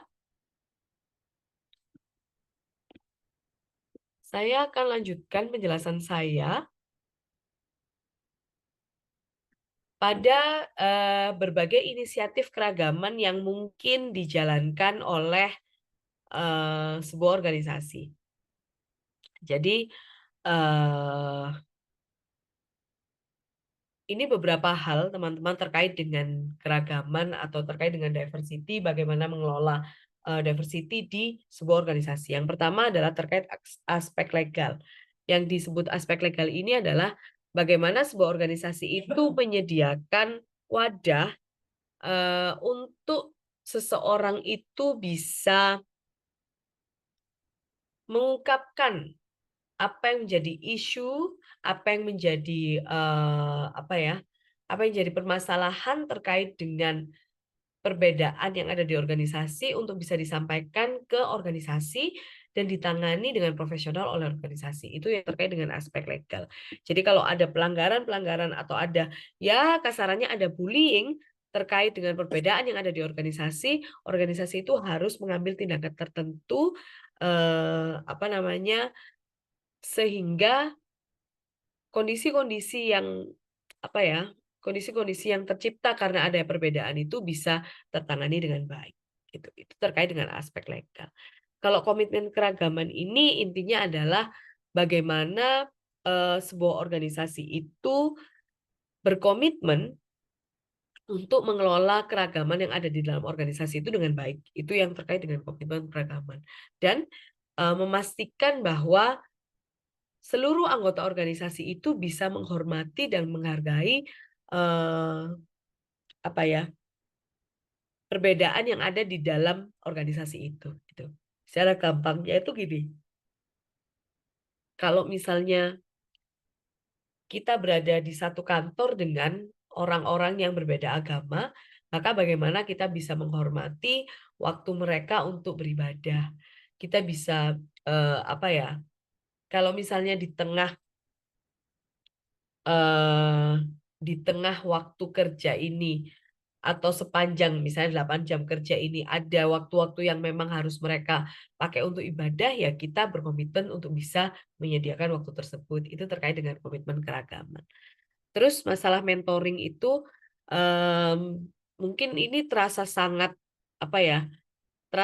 jauh ya untuk kita terkait dengan mentoring sehubungan dengan keragaman, karena memang mentoring terkait dengan keragaman ini banyak terjadi di perusahaan besar ataupun perusahaan-perusahaan di perusahaan yang sudah skalanya itu sudah internasional gitu. Ada mentoring-mentoring terkait dengan keragaman. Jadi bagaimana satu instruktur didatangkan untuk dia bisa memberikan memberikan motivasi, memberikan masukan terkait dengan bagaimana sebetulnya menghadapi orang-orang dengan perbedaan-perbedaan yang ada di organisasi. Karena gini, kalau kita bicara tentang organisasi internasional, maka tingkat keragamannya itu bisa sangat tinggi. Ya, yang paling gampang kalau organisasi itu sudah internasional, maka orang-orang yang ada di dalamnya itu juga biasanya berbeda negara. Otomatis yang namanya berbeda negara, beda bahasa, beda budaya, itu sumber keragaman yang sangat luar biasa untuk organisasi, dan itu harus dikelola dengan baik. Kalau nggak dikelola dengan baik juga akan jadi satu hal yang buruk untuk organisasi gitu. Yang paling gampang ya, ketika bekerja dengan orang dari negara lain, jam operasional pasti akan berbeda. Misalnya, katakanlah ada CEO pusat gitu ya. Terus ada manajer pemasaran, manajer SDM, manajer keuangan, manajer produksi. Itu ada di berbagai negara. Negaranya beda, jamnya beda. Gimana mereka kalau mau rapat? Harus jam berapa rapatnya? Nah, hal-hal seperti itu penting untuk dikelola gitu. Jadi, yang jamnya enak, ya nggak masalah. Ketika dapat teman yang jamnya nggak enak, itu akan jadi masalah. Begitu nuruti yang jam nggak enak, misalnya yang jam nggak enak, oh kamu di sana ini ya, jam 1 pagi ya, kalau misalnya kita rapat, misalnya ya, saya ngawur ini, yang A, rapatnya jatuh jam 10 pagi, yang B, rapatnya bisa jadi jatuh jam 10 malam, misalnya kayak gitu. Perbedaan waktu ini juga bisa jadi satu hal yang memicu kerusuhan kalau nggak terkelola dengan baik. Ketika si atasan, saya dapatnya di tempat saya kalau misalnya Anda jam 10 pagi, 1 jam 10 malam, saya dapatnya masih enak kok jam 3 sore misalnya seperti itu. Ya.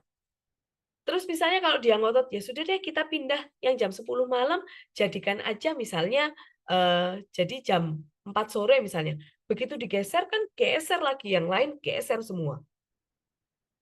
Nah, ketika ini geser terus sampai nggak dapat jam yang enak dan tidak ada yang mau mengalah, maka hal itu buruk untuk organisasi. Tapi harus ada komitmen-komitmen tertentu yang diberikan sehingga operasional organisasi ini bisa tetap jalan. Salah satu caranya adalah, ya wes, kali ini nggak apa-apa saya rapat jam 10 malam, tapi nanti gantian. Saya seperti itu. Tolong rapat selanjutnya, saya yang dapat jam yang enak, yang lain dapat jam yang lebih nggak enak. Seperti itu. Itu satu komitmen keragaman yang harus dimiliki di dalam sebuah organisasi, terutama ketika kita bicara tentang organisasi atau perusahaan yang sifatnya atau cakupan atau areanya sudah internasional. Terus terkait dengan keterampilan keragaman itu maksudnya gini teman-teman. Bagaimana sebuah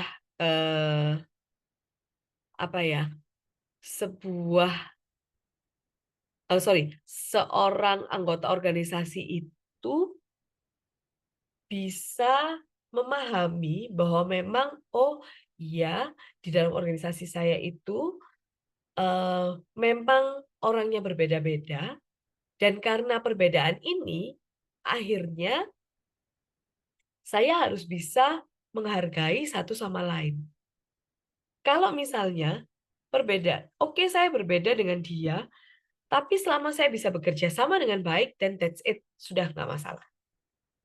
Nah, itu yang disebut dengan keterampilan keragaman. Bagaimana kita bisa menghargai, bagaimana kita bisa memahami perbedaan yang ada, tapi kita tetap bisa profesional dalam mengerjakan pekerjaan kita. Itu yang disebut dengan keterampilan keragaman. Selanjutnya, terkait dengan kelompok karyawan. Jadi,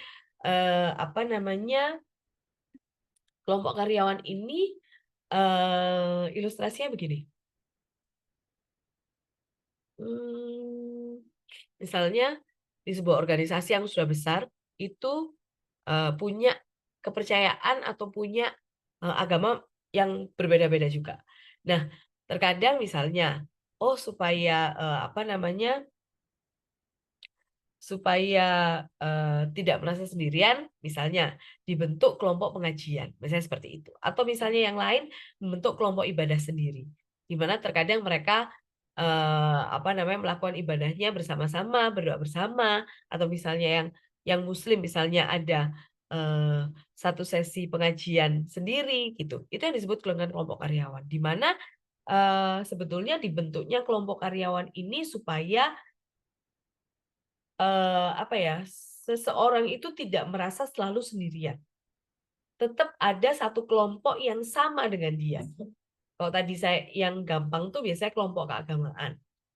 Yang misalnya yang habis ini kan puasa ya, misalnya yang Muslim ya udah ayo sesekali buka bareng gitu. Nah, itu sebetulnya dalam usaha untuk menjaga supaya seseorang itu tidak selalu merasa sendirian. Dan ketika dia tidak merasa sendirian, maka dia bisa menganggap organisasi itu adalah tempat yang aman untuk dia. Dan ketika dia sudah bisa merasa bahwa organisasi atau perusahaan atau tempat bekerja dia adalah satu tempat yang nyaman, satu tempat yang aman, maka dia biasanya ada dampak yang ditimbulkan pada kinerja dia. Gitu. Sebaliknya ketika kita tidak merasa aman di sebuah organisasi atau di tempat kerja kita, maka dampaknya adalah saya tidak aman, saya tidak nyaman, maka biasanya berdampak pada kinerjanya dia. Itu terkait dengan berbagai inisiatif keragaman yang ada di sebuah organisasi. Selanjutnya, nah ini teman-teman masuk ke sesi yang terakhir. Kalau saya udah ada gini berarti sesi yang terakhir ya. Silahkan dipikirkan terlebih dahulu jawabannya. Saya berikan waktu kali ini 10 menit aja untuk teman-teman bisa memikirkan jawaban-jawaban yang terkait dengan pertanyaan yang saya ajukan. Pertanyaan pertama adalah apa saja inisiatif terkait dengan pengelolaan keragaman yang diterapkan di tempat Anda bekerja, itu yang pertama.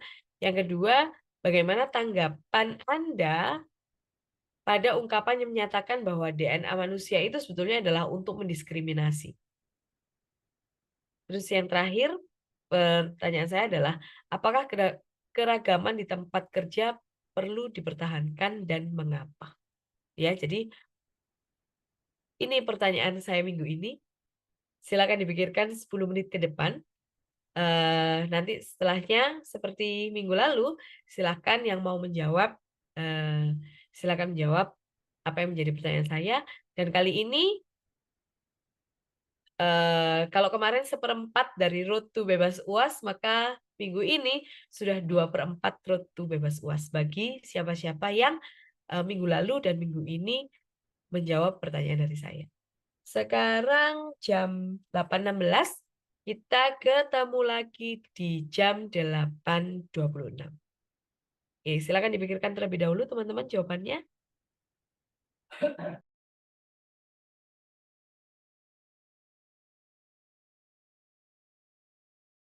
8.26, teman-teman. Monggo, siapa yang mau duluan?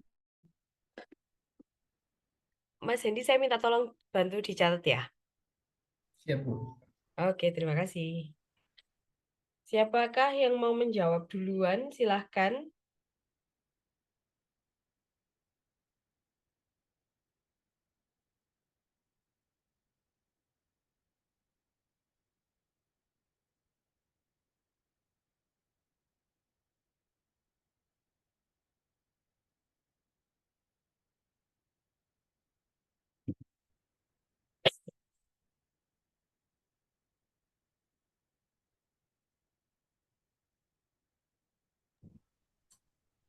Monggo mungkin Pak Ahmad.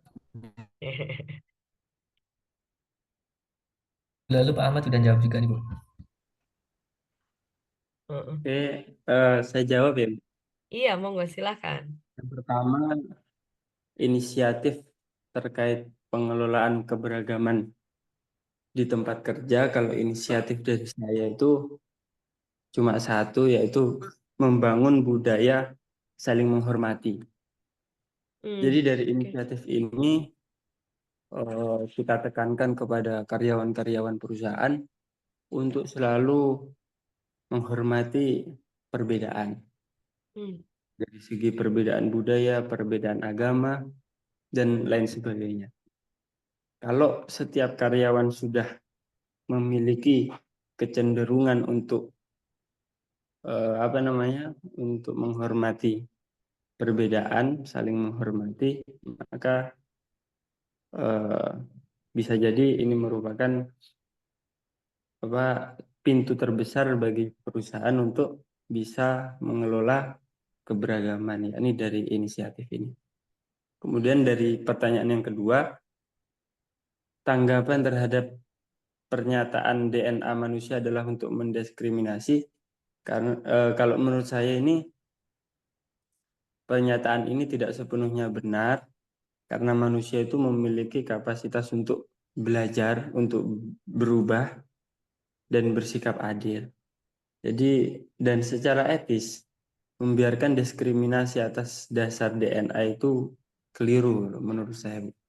Kemudian alasannya karena setiap individu itu memiliki hak untuk disamakan dengan yang lain secara setara.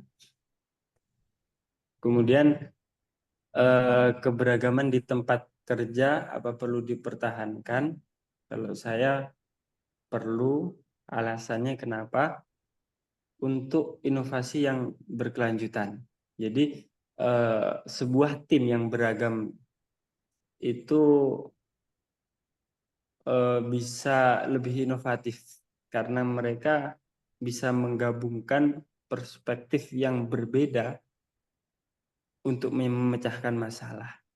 Jadi untuk inovasi yang berkelanjutan ini perlu adanya dipertahankan keberagaman di tempat kerja, dan tetapi tetap dikelola begitu, Bu. Mungkin itu yang bisa saya jawab. Terima kasih, Bu.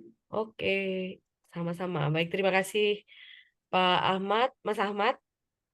Selanjutnya, siapa lagi yang mau menjawab pertanyaan?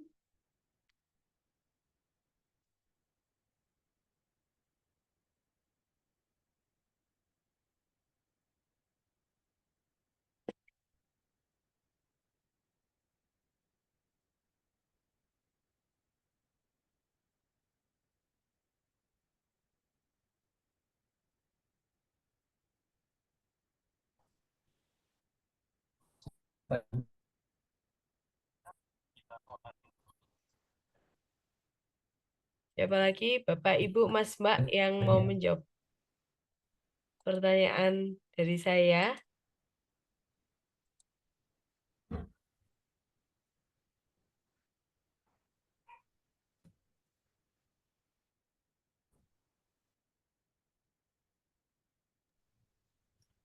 Ini kalau nggak ada yang jawab, saya akhiri kelasnya ini.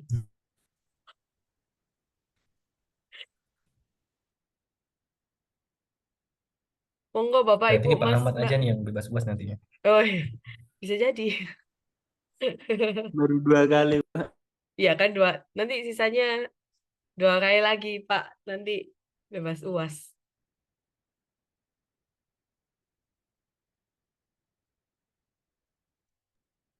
Mas Wah, Agung kemana ya, Bu ya? nggak Sepertinya tadi tahu. fokus nonton sepak bola. Kayaknya di nonton sepak bola. Ibu, aku mau Ya. nanya, Mm, kalau buat yang inisiatif terkait pengelolaan keragaman mm, itu, mm. kayak misalnya apa namanya, fleksibilitas kerja itu termasuk nggak sih, Bu? Bisa, Oh, bisa ya? bisa. Oh iya, saya mau jawab. Boleh. Ya, kalau di tempat kerja saya ya itu Bu memberikan fleksibilitas terkait pekerjaan ya. Mm. Kayak misalnya waktunya kerja ya kerja, terus kayak ada waktunya cuti ya nggak dibikin ribet seperti itu. Terus kayak saling menghormati aja sih gitu Bu.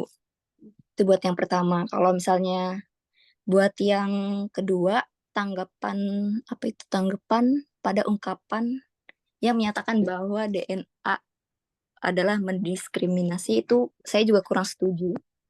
Benar kata Kak siapa? Kak Ahmad ya. Saya juga kurang setuju karena ya namanya juga manusia pasti perlu banyak belajar ya Bu. Dan buat apa namanya keragaman ini tempat kerja itu yang perlu dipertahankan.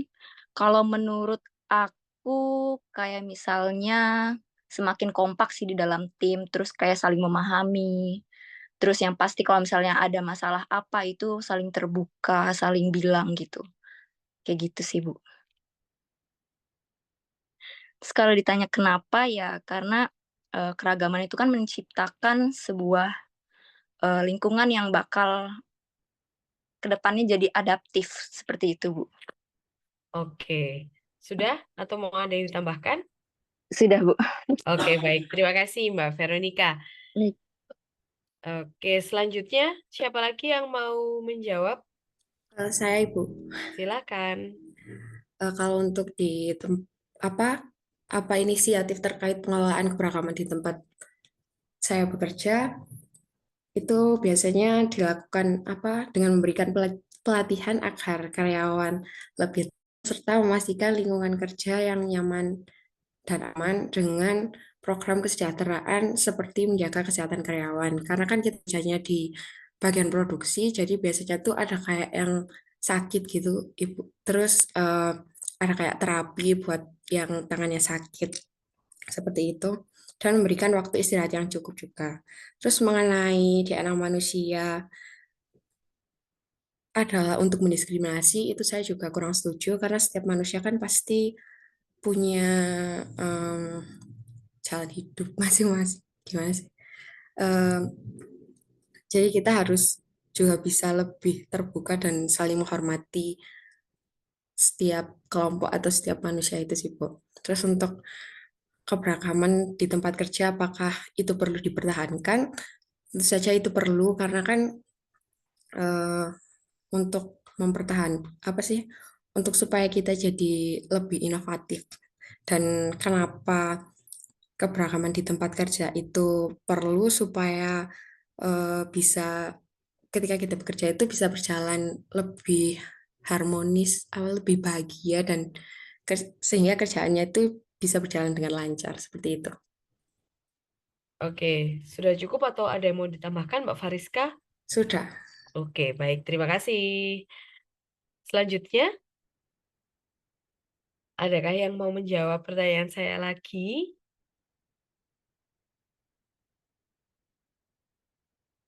Saya tunggu dalam 5 menit ke depan. Kalau sudah tidak ada, akan saya tutup kelasnya.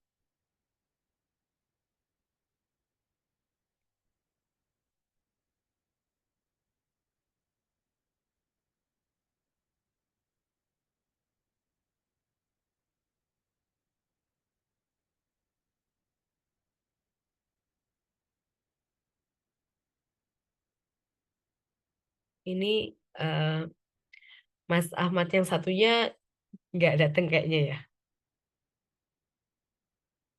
Mas Iya. Tarsum. Oh, siapa? Tarus. Oh iya, iya, iya. Oh iya, Tarus nggak datang.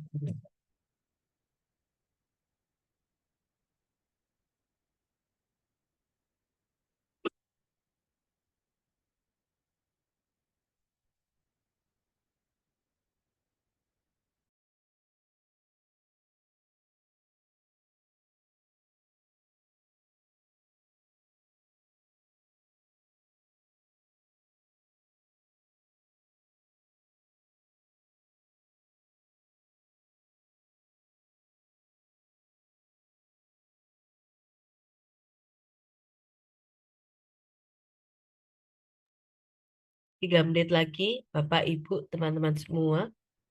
Adakah lagi yang mau menjawab pertanyaan saya?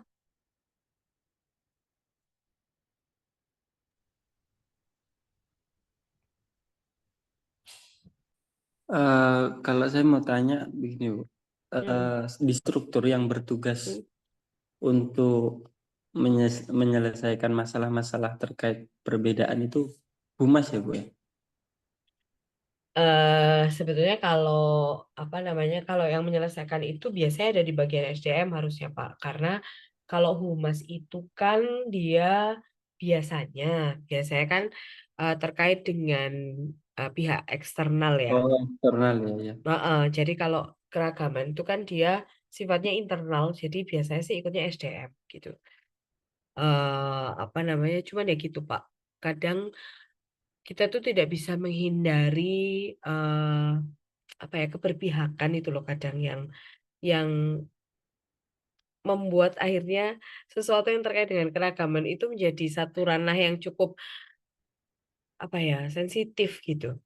Ya karena atau kadang malah tidak, kita kebingungan untuk mencari udah kalau ada masalah ini tuh kita bawa kemana gitu, karena ketika kita misalnya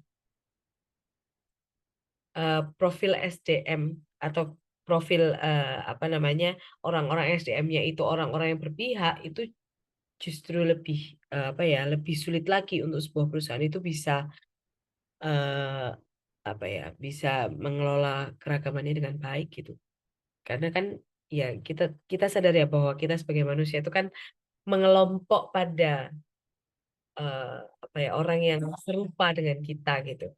Nah, ketika itu apa namanya, keberpihakan itu terlalu parah di sisi SDM, maksudnya di sisi orang-orang yang seharusnya bisa mengambil mengambil keputusan secara objektif itu berpihak, itu juga akan jadi satu masalah tersendiri untuk bagaimana sebuah organisasi bisa mengelola perbedaannya dengan mengelola keragamannya dengan baik. Berarti harus netral, senetral mungkin ya, Bu. Iya, dimana itu susah sekali untuk dicapai biasanya.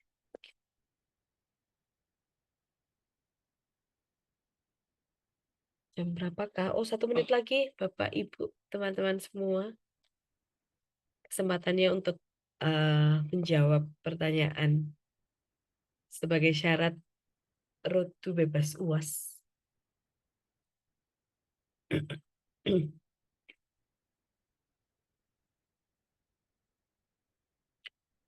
Oh, baiklah, sudah jam 8.40, benar Mas? Benar Mas Hendy, sudah 8.40.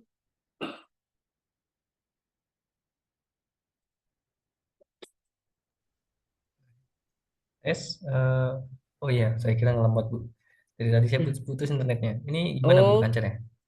lancar. Oke, baik. Sudah Gimana Bapak 8.40 Ibu, ya? nggak ada yang mau nambah lagi?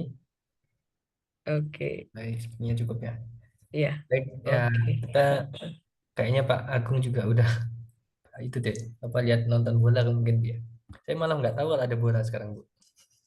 Iya. Baik, kalau gitu kita cukupkan sampai di sini Bapak Ibu. Terima kasih atas kehadirannya. Mohon maaf hari ini saya datangnya telat. Mohon maaf Bu Lucia. Nggak apa-apa. Nah ini saya nge-lag nih. Oh ini nge-lag nih. Oh, Oh yang oke. nge-lag barusan. Baik, mohon maaf sekali Bu Lucia tadi saya juga datangnya terlambat. Nggak apa-apa. Nah, ini sudah saya catat juga siapa yang aktif, termasuk yang Oke. tadi tanya jawab. Hmm. Baik, kita ketemu lagi di minggu depan di pertemuan ketiga. Pertemuan Ya, keempat. Oh iya, keempat Bu, mohon maaf. Keempat. Baik, kalau gitu saya tutup. Selamat malam, selamat beristirahat Bapak Ibu. Wassalamualaikum warahmatullahi wabarakatuh. Waalaikumsalam warahmatullahi wabarakatuh. Terima kasih Mas Hendy, terima kasih Bapak Ibu semua. Saya live Terima dulu. kasih. Assalamualaikum.